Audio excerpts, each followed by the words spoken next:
The Lord. Let us look, if you would, at the gospel according to St. Matthew, the 4th chapter. Then Jesus was led by the Spirit into the desert to be tempted by the devil. After fasting 40 days and 40 nights, he was hungry. The tempter came to him and said, "If you are the Son of God, tell these stones to become bread." Jesus answered, "It is written, man does not live on bread alone, but on every word that comes from the mouth of God." Amen. Then the devil took him to the holy city and had him stand on the highest point of the temple. "If you are the Son of God," he said, "throw yourself down, for it is written, he will command his angels concerning you, and they will lift you up in their hands, so that you will not strike your foot against a stone." Jesus answered him, "It is also written, do not put the Lord your God to the test." Again, the devil took him to a very high mountain and showed him all the kingdoms of the world and their splendor. "All this I will give you," he said, "if you will bow down and worship me." Jesus said to him, "Away from me, Satan, for it is written, worship the Lord your God and serve him only." Then the devil left him, and angels came and attended him. I just want to share with you just for a few moments we have here to hang out. Know your story.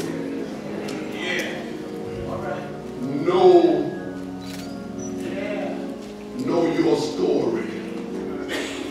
I contend with you that in this text that Jesus was able to deal with his test and temptation because he knew his story. A few weeks ago, we talked about embracing our wilderness experience. And by embracing it, we come out of the wilderness better than we went in. And we can look down the road and have to declare that what we had gone through in the wilderness or the desert is we have to give our soundness, our blessing right now. We have to give it credit to something that happened to us bad down the street. Amen.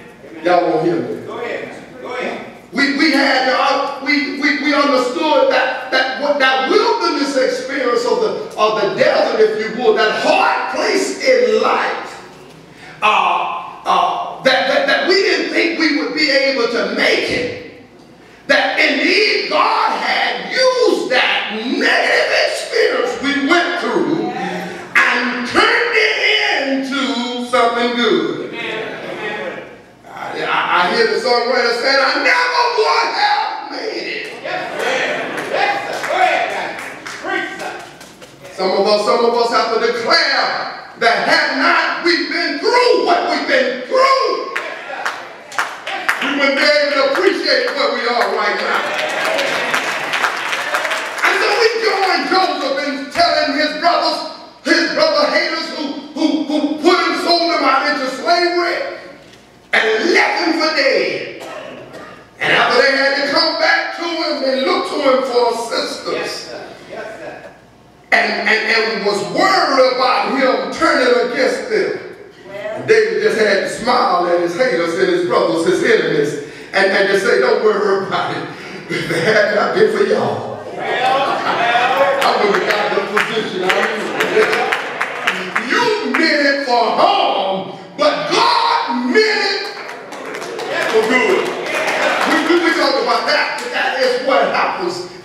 trials in our wilderness experience. But let me tell you something, that's a result of what comes out, Brother Conley, of the wilderness experience. But I want to deal with how we deal with our wilderness experience. And that's what Jesus does here in this text. He let us know that as though he was being attacked and tested and tempted, Reverend C, we find that indeed that Jesus, because he knew his story, he was able to get through temptation. I wish I had a witness in here. He knew his story, and we know he sure enough knew his what? His biblical story, didn't he? Didn't he know it? And I just want to let you know that he makes a good argument for us to know our biblical story. We ought to be able to have one or two scriptures in our hearts that when we are attacked, we ought to be able to recognize where the attack coming from. And let me just tell you something real quick, beloved. It's when the devil is the master of hard truths. Amen. Somebody say they call them alternative facts. He don't give you the whole story. He give you just enough. That's why some of us run around looking for this name and claim it prosperity ministry theology, because it just gives you a part of the story.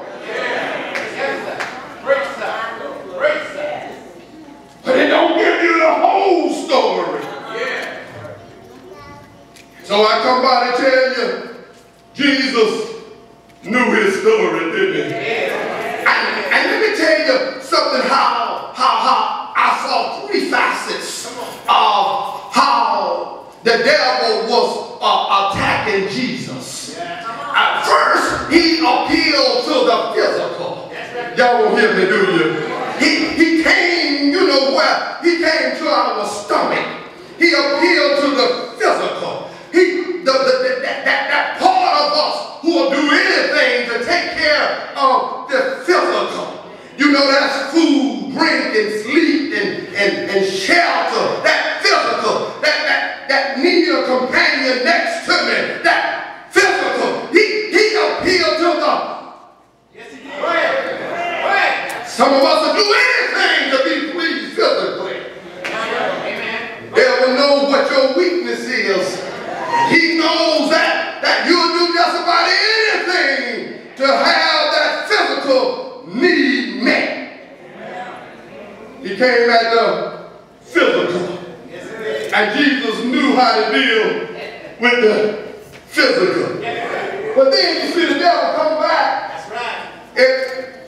If he can't get you with the physical, he appealed to your pride. That's right.